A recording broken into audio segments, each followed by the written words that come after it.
I'm a filmmaker, not a historian.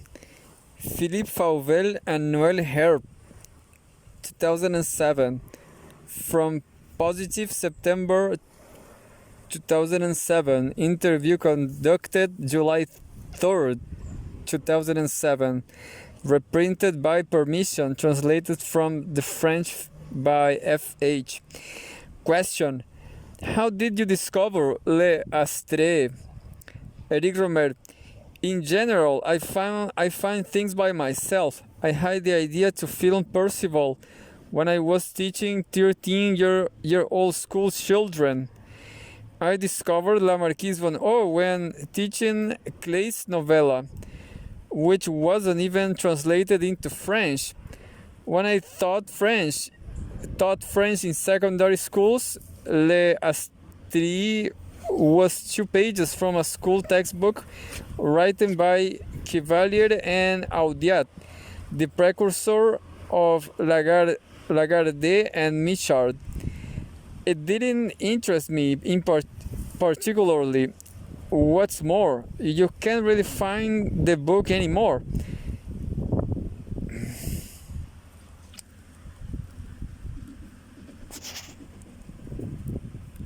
Other than in small segments. But it just so happened that Pierre Zucca, a filmmaker whose films I liked very much, pitched a script loosely based on L'Astre on my production company, Les Films de Lausanne. He had changed quite a lot. Some names and some characters such as Adamas had been cut out. It was in a different spirit. Question: was it in modern costume? Eric Rohmer: no, it wasn't. It was in period costume. He had been inspired by the same engravings as me. The only ones that are really good, the ones by Michael Lasne, which he showed me. He introduced the project to Films de Lausanne. Margaret Menegos said she wouldn't be able to find the money to do it, and she sending it on to Daniel Toscan at Plantier, who also said he didn't have the money. It was at around this point that Pierre died. I thought it was a shame that the film hadn't been made. The subject interested me, and I said to his wife that perhaps I will be able to film it myself, but that wasn't possible for 2 reasons.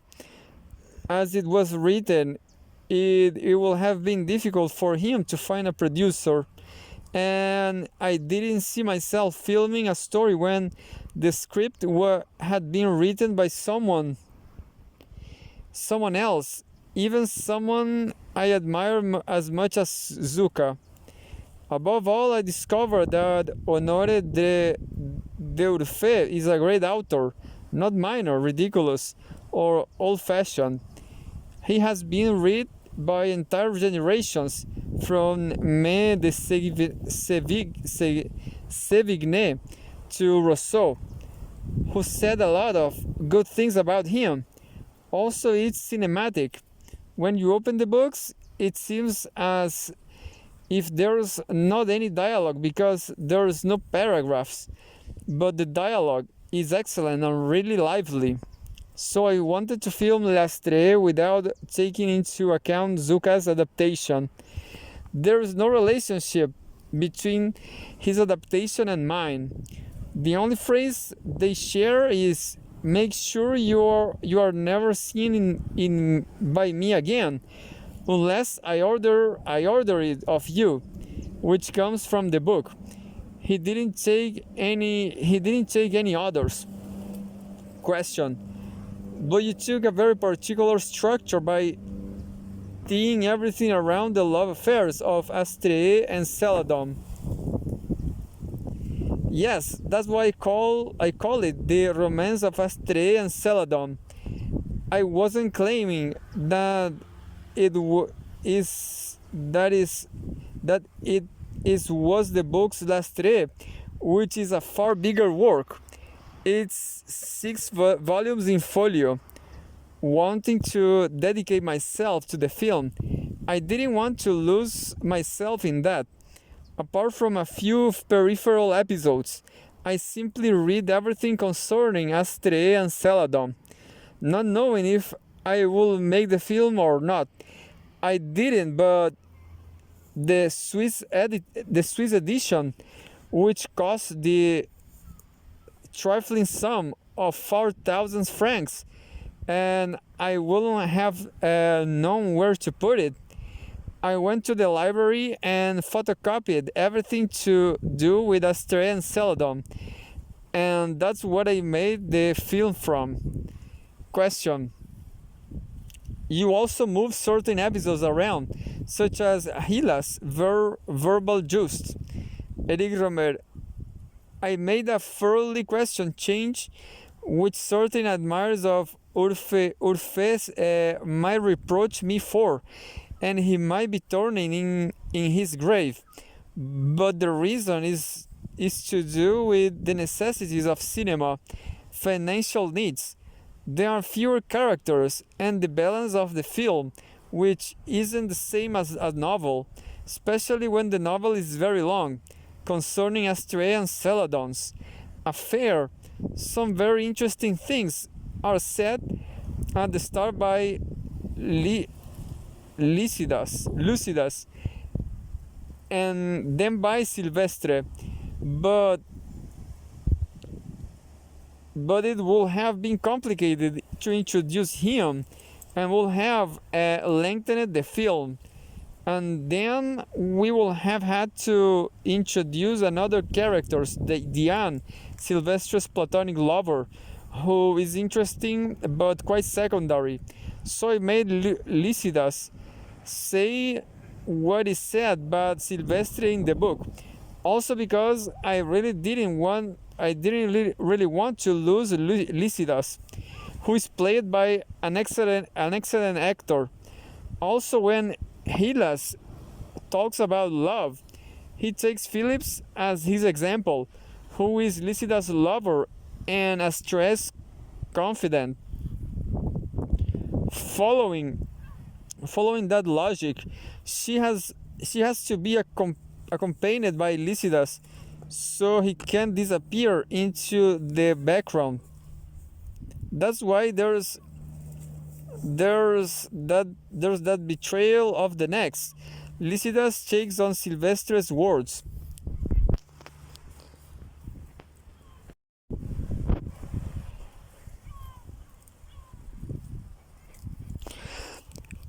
Question: you changed the end as well. Eric Rohmer: well, there I had no scruples, as Deurfe didn't read it. It seems really interesting to me, and it isn't on the page. In the book, the scene where Celadon, disguised as a girl, sleeps in the girl's bedroom happens 2 nights in a row. At the moment when Alexis is about to admit that she is Celadon, a servant comes in, and we move to a different episode, and everything is different.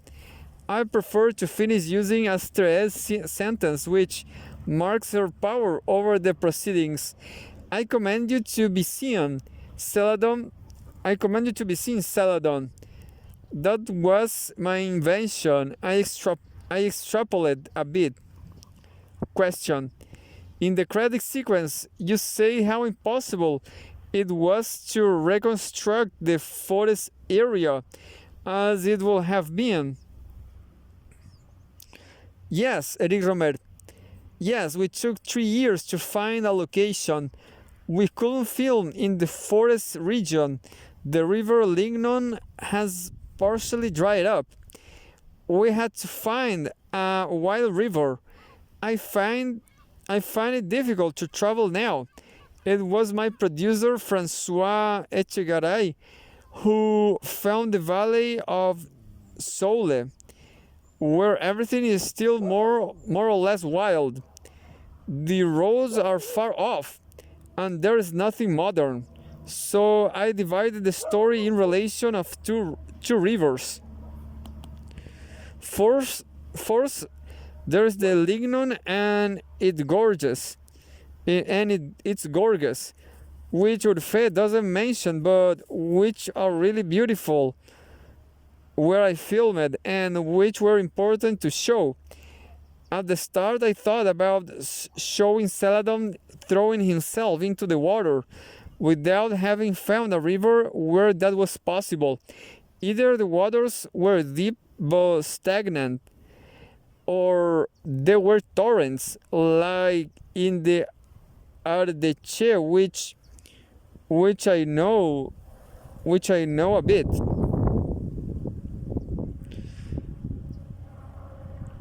With rocks just below the surface, you could get carried away by the eddies, hit your head against one of the rocks, but you couldn't deliberately set out to drown by diving in. So I thought that finding his head floating on the surface would be as powerful as seeing him dive in the water. As for the chateau belonging to the nymphs, I didn't find that in the Soul Valley, but at Chaudmont-sur-Loire. I know the castle curator, Jean-Paul Piaget, and he helped me with organizing filming. I was also able to film in the neighboring chateau at Fauvel-sur-Bièvre, which belongs to Adams in the film. What is there? What is there as a river there? What is there as a river there? I asked a boatkeeper, explaining my idea to him. I wanted a place situated between an island and the banks of the Loire, where there will be a small enough amount of water to give the impression of a small river. But why don't you simply want a river? He asked. I don't know why. I don't know any. But there's the Bouvreon, which flows into the sea a few miles east of Chaumont. No one had thought of it, but all along this river there is a vague path, a slip path that must have been built in the 19th century, with hash trees all along it. It's very beautiful. That's where the nymphs discover Celadon. And just to show you how much cinema can shoot, even though I don't really like doing this, is not on this riverbank that Celadon washes up. This river doesn't have any banks, but on a very pretty sandbank, of the Loire.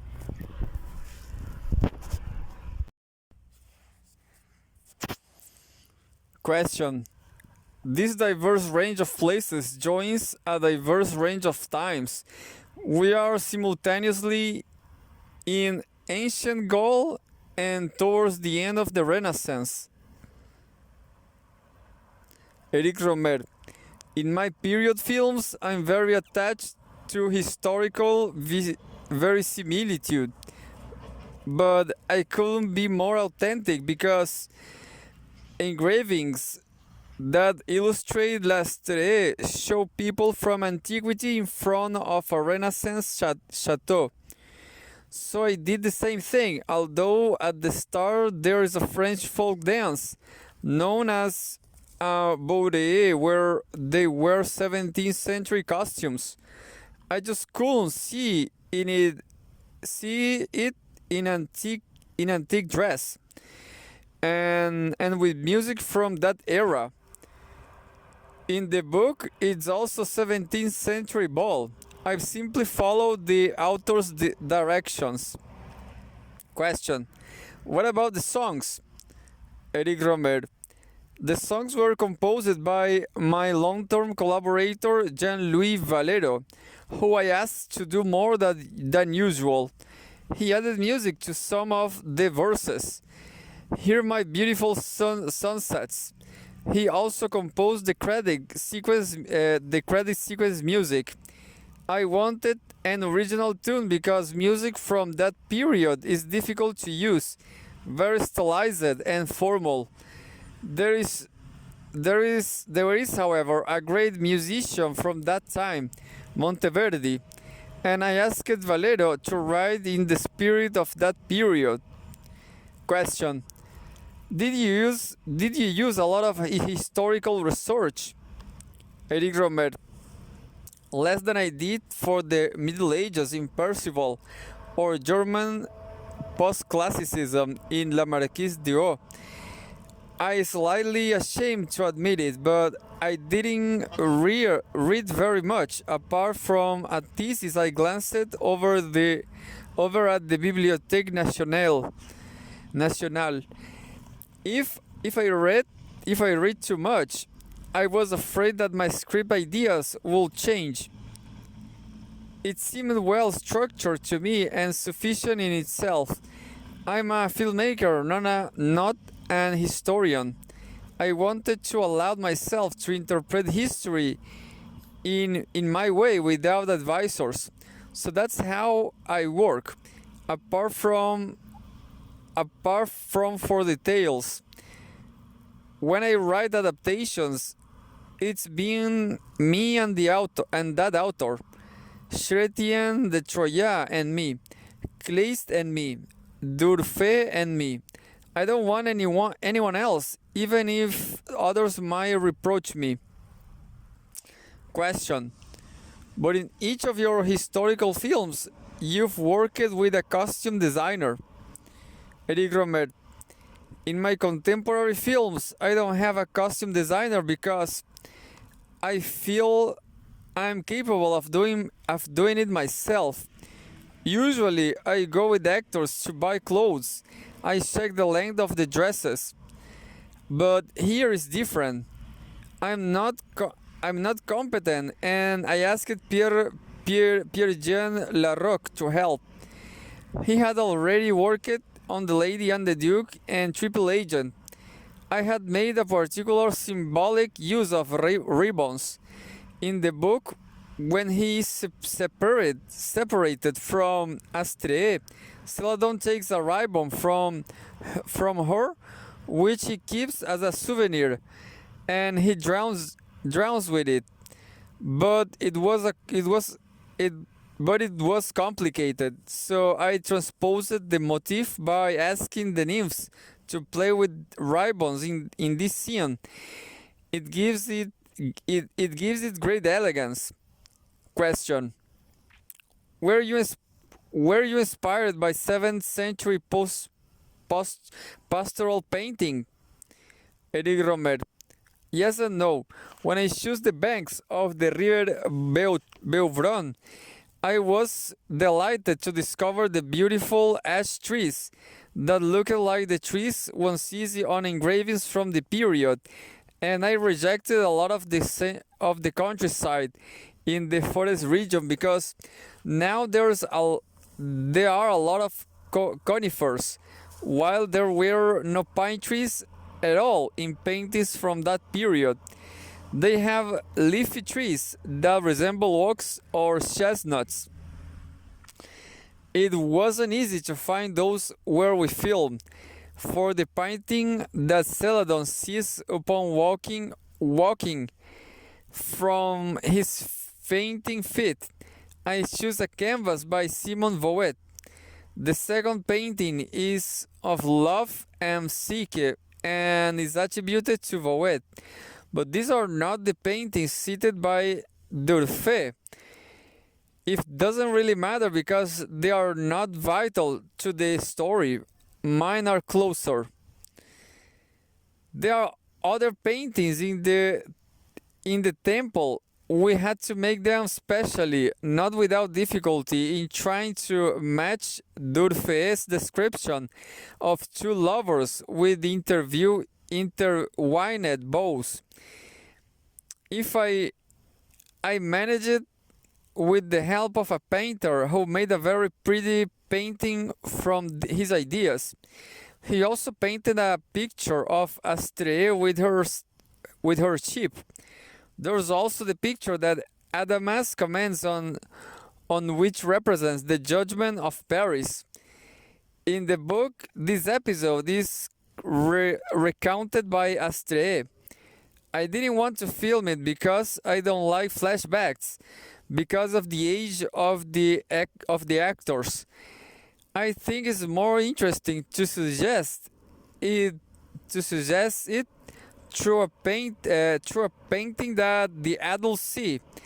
Is the work of a little known painter, Jacques Blanchard, a copy of Rubens' Judgment of Paris. Question: your pictorial quotations were explicit in La Marquise d'O or Percival. Here they are more diffuse. Eric Rohmer: yes, it's more inspired by engravings from the period. The costume designer took his models from Lasne, according to his taste and that of the actors, but there was no particular desire to imitate. The only thing I really respected was the language, the writing, the style. What the characters say was written by Durfee for La Marquise d'O and Percival. These stories were faithful to one period. It's more difficult to be faithful to L'Astre because what are you being faithful to? Antiquity itself or the 17th century version of antiquity? You had to act more freely. Question: did you film using direct sound? Eric Rohmer: in general, when you're making a period film, you use post-synchronization, which I don't like, although one of my favorite films, La Collectionneuse, was entirely post-synchronized. I always preferred direct sound. I managed to use this for L'Astre and I'm proud of it. Question: there's an intimacy and an warmth in the voices. Eric Rohmer: how can we distinguish a good from a bad sound? I think sound is bad in all films, apart from mine. Let's say I'm very demanding.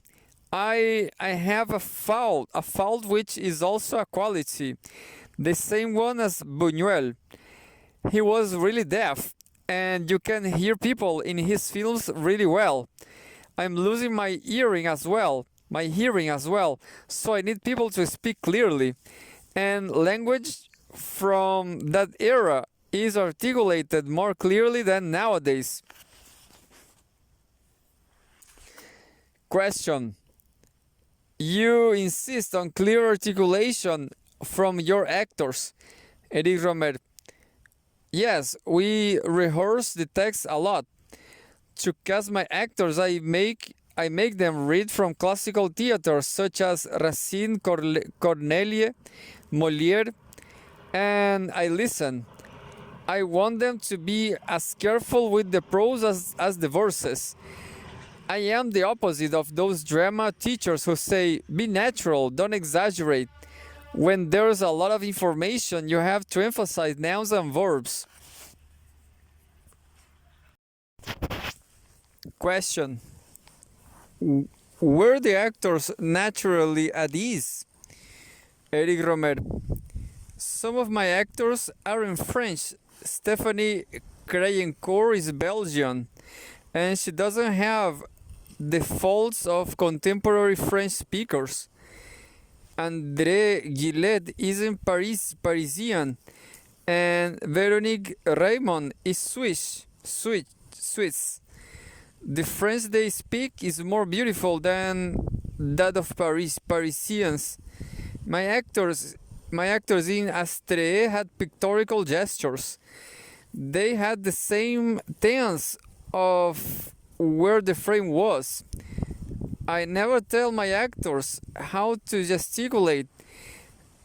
That happens naturally. Actors are interested in finding their own way of acting, especially when they are young. They find new and surprising things. They knew how to make use of the location. For example, Celadon, when he is in front of the hut with Adamas, he butts the stone with his foot, leans over and taps the ground. He didn't that himself. If I had told him to do it, it could have appeared artificial. Question: what production problems did the film have? If I had Rohmer, if I had been the producer, I wouldn't have done it. François Echegaray really believed in it, as well as producers at Reso after they had read the script. I was always the most skeptical, and I still am. My last film, Triple Agent, didn't appeal to the public. I knew it was a difficult subject, especially if people thought it was an action film, which it really wasn't. Anyway, no matter. I enjoyed making Astre. Question: do you think that these love stories could still speak to young people today? Rohmer: it enchanted young people in the 17th and 18th centuries as a kind of guide, but it uses ideas that don't work as well anymore. People are more about verisimilitude. The way Celadon drowns is found, one recovers. Perhaps that doesn't really fit in with modern medical ideas. That love, that determination to respect Astre's request, I don't know if that's the same today. And we don't really know if the relationships are sexual or chaste. This interests me. In contemporary films, people prefer relationships to be clearer. I think between Astre and Celadon, nothing happens, but it's not chaste either. There are things that seem strange to us in the courtly tradition. For example, in Chrétien de Troyes, Percival sleeps naked in the same bed as Blanchefleur and they hug closely, but nothing more happens. Furthermore, homosexuality doesn't really exist in D'Urfé's work, but there are very sensual caresses between the girls. It was important to me to keep these descriptions to the extent that I had them spoken, to demonstrate that this came from D'Urfé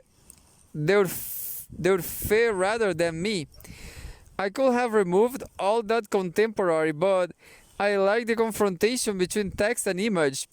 I don't think the image and the text have to be equal, but the text should nourish the image.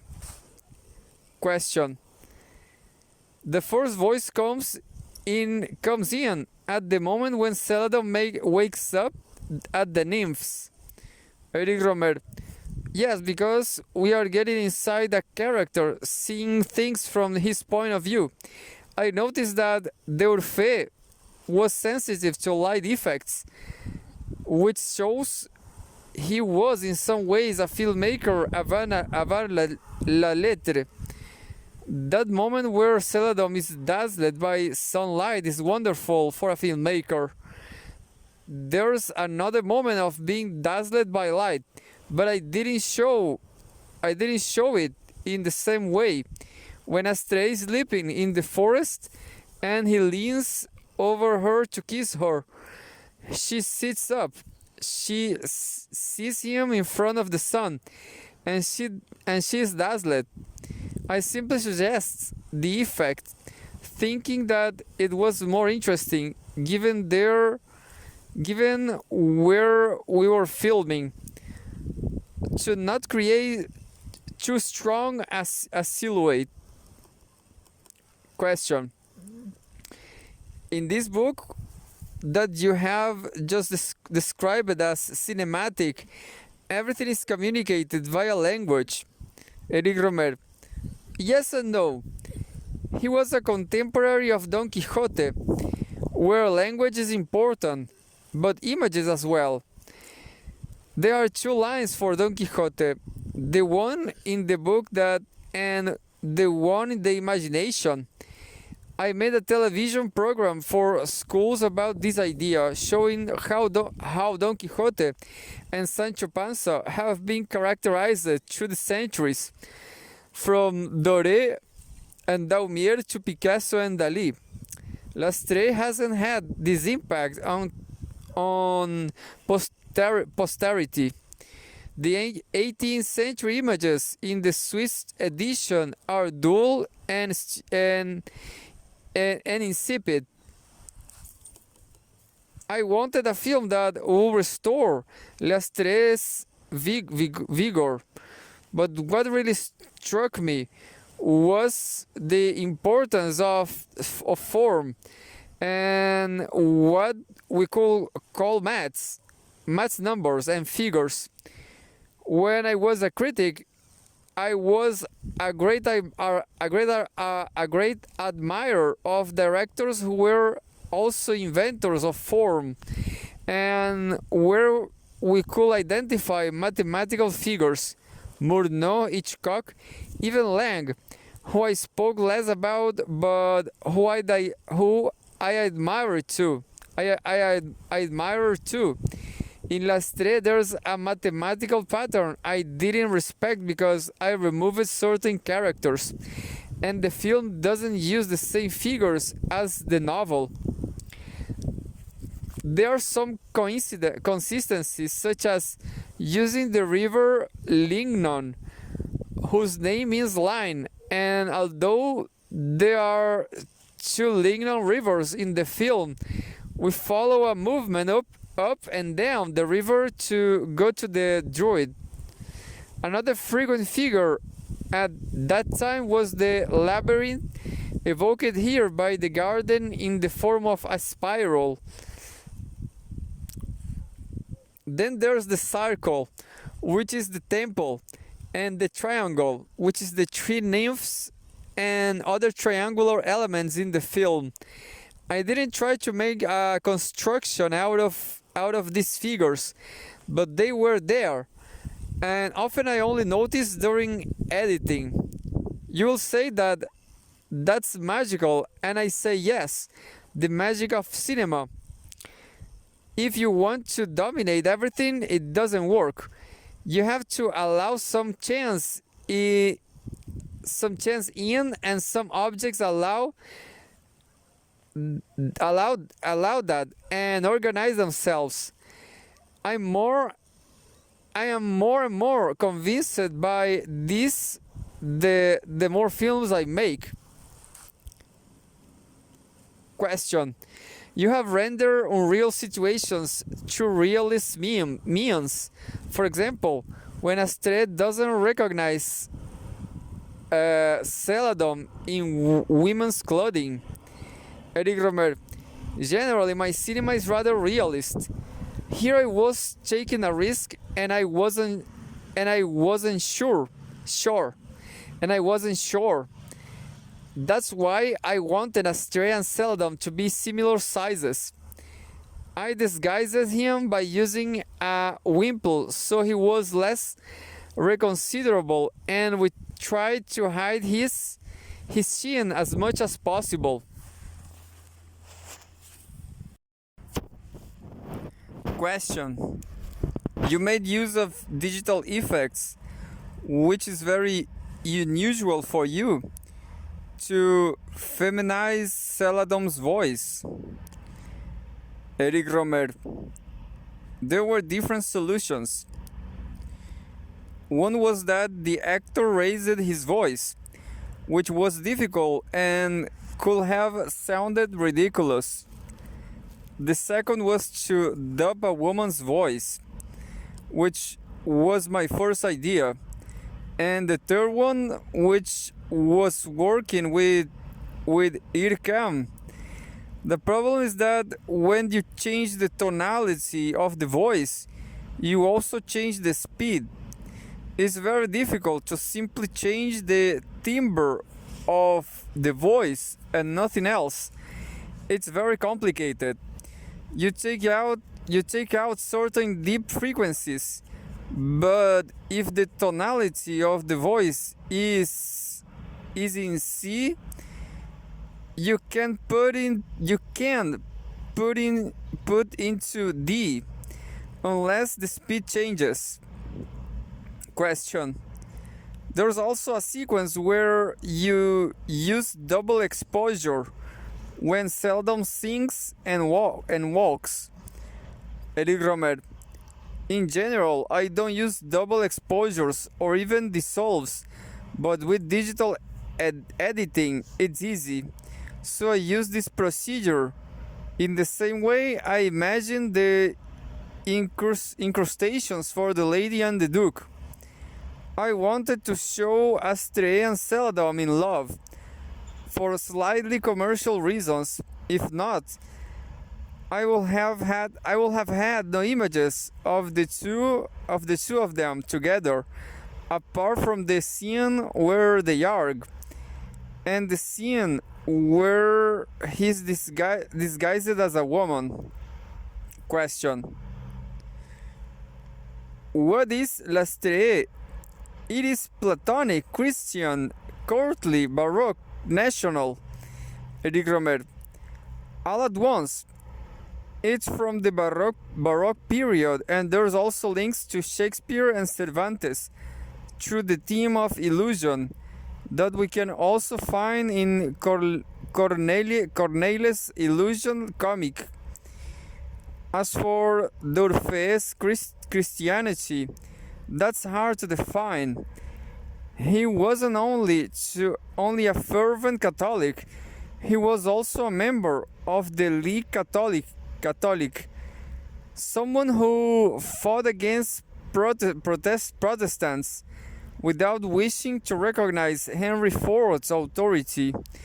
At the same time, this Christian religion was mixed in with paganism and the Druids.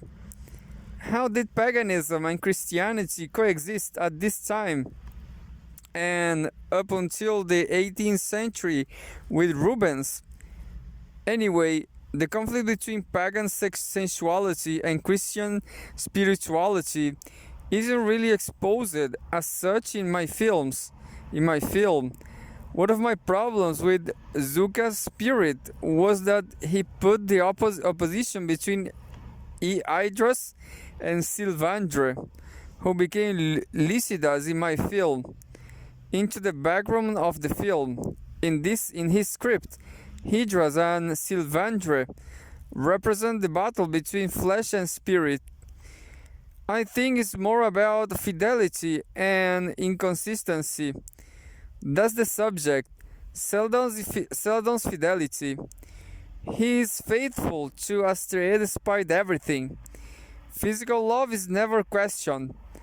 Even if we think that these characters are at this moment in time engaged rather than married and therefore chaste. There is no Puritanism in this book. Maybe that's why it was so successful. This Puritanism will return with Jansenism, but is absent in this period, in painting as well. Question: is there no original sin in this universe? Eric Rohmer: I don't see where the sin will be. If there's separation, it's because of a misunderstanding, a tragic misunderstanding, like in Oedipus Rex. Question: can we talk about resonances with Plato? With Plato, Eric Rohmer: the character Sylvander was a follower of a philosopher in the Platonic tradition, Martial Ficine. There's something more ascetic about him than there is Lycidas, who is more earthy. In the film, I combined the two of them. I kept the characters that were most vivid, Celadon, Astraea, and Lycidas. Question: it seems that the historical periods that really interest you are those where a certain value system is ending. The end of chivalry, the end of the ancient regime, here the end of a certain pre-Christian courtly ideal. Eric Rohmer: it's a world that's coming to an end but also starting over. Are there ever really endings? That dizzy love of Celadon's has something romantic about it. The first great romantic role was that of Goetz Werther, who committed suicide. In a way, waiting for Astraea to come back to him, rather than searching her out. Celadon is extending the chivalrous ideal of Percival.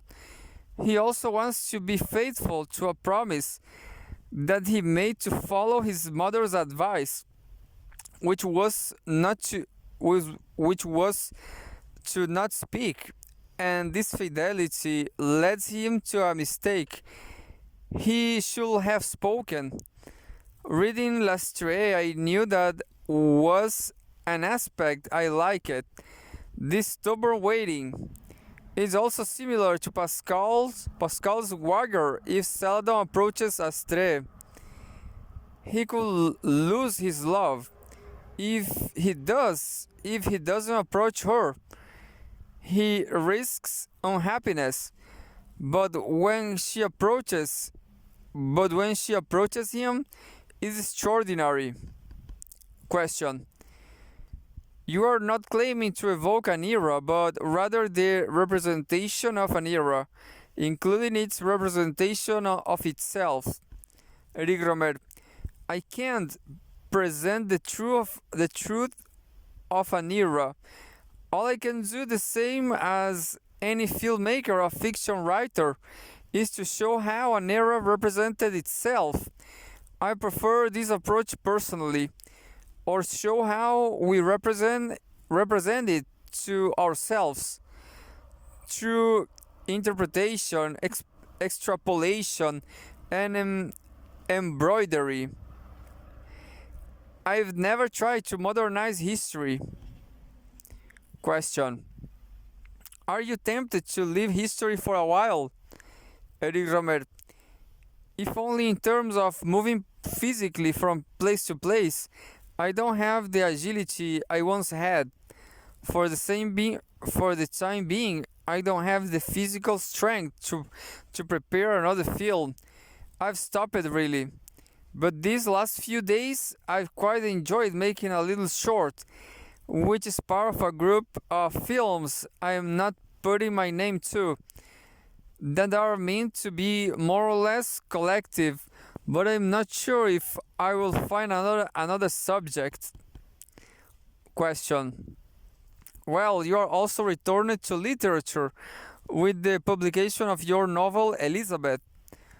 Eric Rohmer: what happened was that Gallimard got in touch with me, asking if I would republish.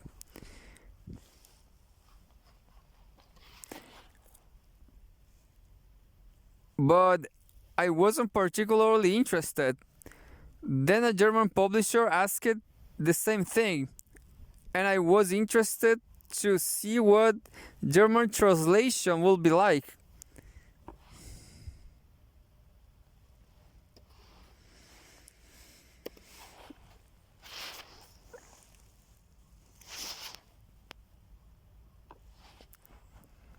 So I gave permission, but then it was also published in Italian without my permission.